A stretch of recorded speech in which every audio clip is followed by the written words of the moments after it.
But spectrum efficiency is only one aspect of a new standard. There are other aspects of DVB-S2X which are also relevant, like, for example, channel bonding. So you can now combine 3 satellite transponders to one channel. This gives you a very high overall data rate, and this overall data rate you can use for statistical multiplexing. And this is relevant when you think of 4K ultra-high definition transmission, where you can gain from statistical multiplexing. But statistical multiplexing works the better, the higher the overall data rate is. So, coming now to the art of video coding. You already heard that a new video coding standard is out. It's called HEVC. And it's interestingly, every 10 years we get a new video coding standard from MPEG. And every 10 years, MPEG managed to basically decrease the necessary data rate by about 50%. So you get twice as many channels in the same bandwidth. And a DVB colleague, Mr. Ken McCann, he has put this into the Kenn's law. And he is predicting that basically these trends continue, or will continue, and that also in 10 years from now, we will have again a new standard which will be twice as efficient as the current one. So HEVC is a relatively new standard, and the objective for MPEG was to reduce the data rate again by 50%. And recently, I mean, this publication is only 1 or 2 weeks old. The test results, the objective test results came out on how good HEVC really is. And it looks very promising. So when you look here at this result, the blue bar is the data rate you need with MPEG-4, H.264. And the red one is the data rate you need for the same quality with HEVC.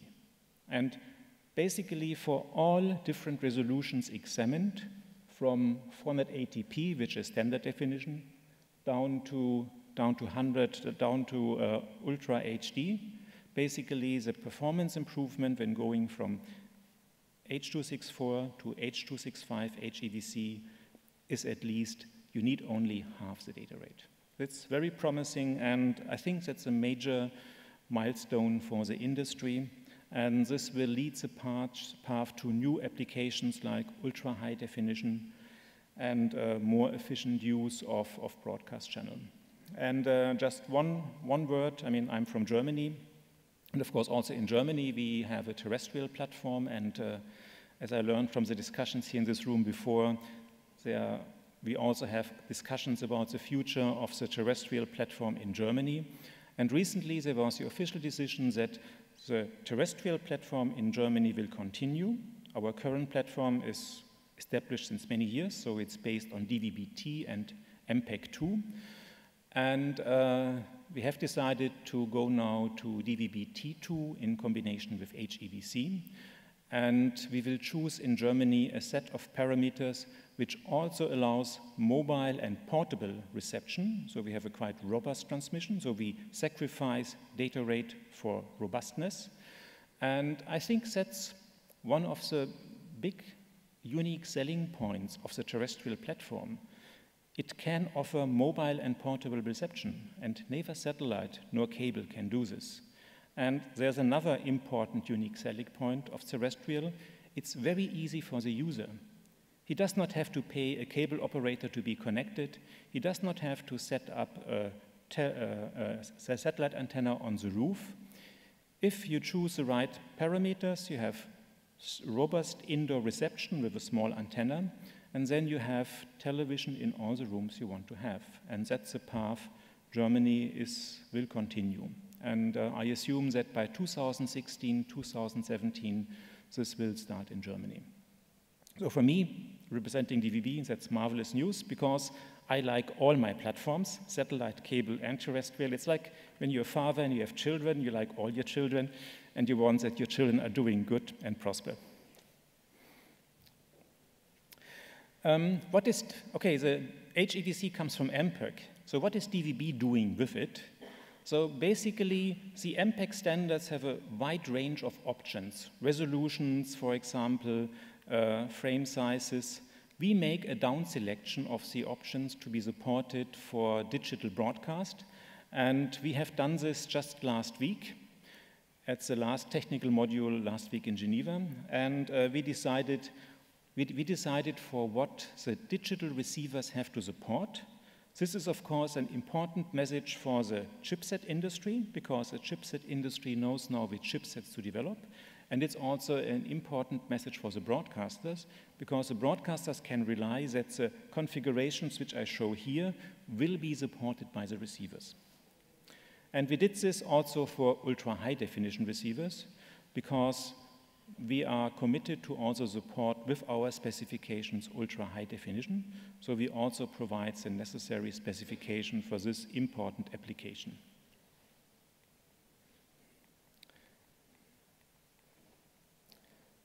And when it comes to ultra-high definition, we follow a phased approach. So we have a phase 1. And the phase 1 is basically what is called here UHD1. So it's 8 megapixels and 4K. And so it's just improved resolution, and basically equipment is already on the market. So equipment supporting this phase 1 you can basically buy now. For very good prices, I must say. I'm very impressed to see how low the prices for 4K displays is. Then there is a second phase called UHD2, and this is a phase very much supported by Japan. It's also called 8K, and for the time being we have no specific plans to go into the 8K direction. We will wait and see whether there will be a market for this in the year 2020, but for the time being we are not committed to follow this route. And coming back to our phase 1 will go up to 60 frames per second. It will support the current audio toolbox, so no new audio coding schemes. We will have receivers with 8 or with 10 resolution bits per pixel.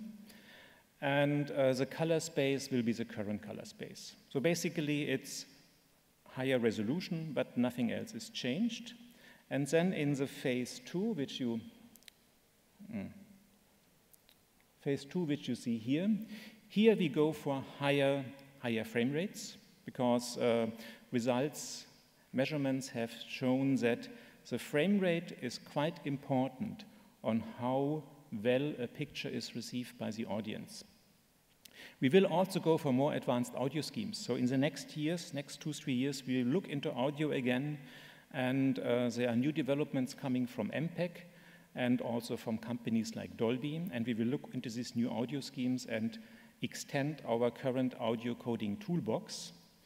We will go to a higher resolution, and higher resolution means the contrast range will become bigger. So the white becomes whiter and the black becomes blacker, and we will also extend the color space. So we assume that in the next generation displays we'll be able to present more colors, and we will also support this in our specification. And as I said before, UHD2 phase 3 will come up in the future if there is a market need. And this is not all theory. We have already demonstrated it. We have showed it at IBC. No, this is IFA. IFA is a big consumer trade show in Berlin, and there we have demonstrated UHD over satellite and cable. We also, in March this year, we had a demonstration of 2 UHD channels over satellite at the Digital Symposium in Kuala Lumpur. And we also have demonstrated UHD for T2. I don't want to say this is a good use case of how to use a terrestrial platform. I mean, in the end, I think it's more relevant to bring a wide range of programs via the terrestrial platform, and this is not possible when you support the high data rate of UHD. But it just shows you that DVB-T2 is a future-proof standard, and if you want, you can also do ultra-high definition with it.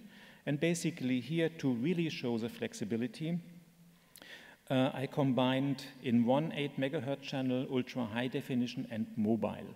So we also have a mobile reception. You see here a tablet, and you see the receive device. And when I'm on Friday night, I go from here to Singapore. I go to Singapore because there's Broadcast Asia, and Broadcast Asia is for us an important trade show. So we have a booth there. And basically at this booth, I will show something similar than here on this demonstration, with one big difference. The mobile device will be tablets from several manufacturers with integrated T2 reception. So the market is now picking up, and the industry is providing tablets and smartphones where the T2 reception is integrated. And from the previous speaker, the relevance of tablets was pointed out. And I'm quite happy to see that our technology is now also moving into the tablet. Of course, this requires a kind of robust transmission, because a tablet will never have the same antenna gain as a fixed rooftop reception. But I'm very proud and very happy to see this development coming up.